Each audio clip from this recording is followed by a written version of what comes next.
ഡോക്ടേഴ്സിന് salary കുറവാണ്. ഈയിടെ social media കത്തിച്ച ഒരു ഡിസ്കഷൻ ആയിരുന്നത്. ഒരുപാട് ഡോക്ടേഴ്സ് അവരുടെ എക്സ്പീരിയൻസ് പറയുന്നുണ്ട്. വളരെ ഹാർഡ് ഏൺഡ് ആയിട്ട് കിട്ടിയിട്ടുള്ള ഒരു കരിയറാണ്.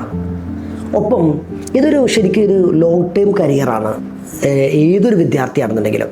അപ്പോൾ ഈ ഒരു മേഖലയിലേക്ക് കടന്നു വരുന്ന ആളുകൾ ഇന്ത്യയിൽ കിട്ടുകയാണെങ്കിൽ കുറച്ചുകൂടി വളരെ സേഫാണ് അവർ. പക്ഷെ വിദേശത്ത് പോകുന്ന സമയത്ത് ഒരു ഭാഗത്ത് ഇങ്ങനെയുള്ള ഓബ്സ്റ്റിക്കിൾസ് നിലനിൽക്കെ പോകുന്ന തീരുമാനം കൃത്യമാണോ എന്നുള്ളത് ഉറപ്പുവരുത്തേണ്ടത് ഓരോ വിദ്യാർത്ഥിയുടെയും പാരൻറ്റിൻ്റെയും വളരെ വലിയ റെസ്പോൺസിബിലിറ്റിയാണ്, എസ്പെഷ്യലി ഇത്തരമൊരു സിറ്റുവേഷനിൽ.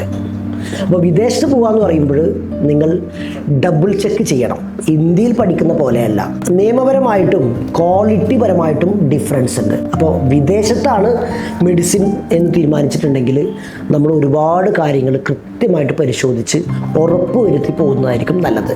പരസ്യവാചകങ്ങൾക്കപ്പുറം ഒരു റിയാലിറ്റി ചെക്ക് ചെയ്യാൻ ഓരോ പാരൻറ്റും ഓരോ വിദ്യാർത്ഥിയും തയ്യാറാവണം.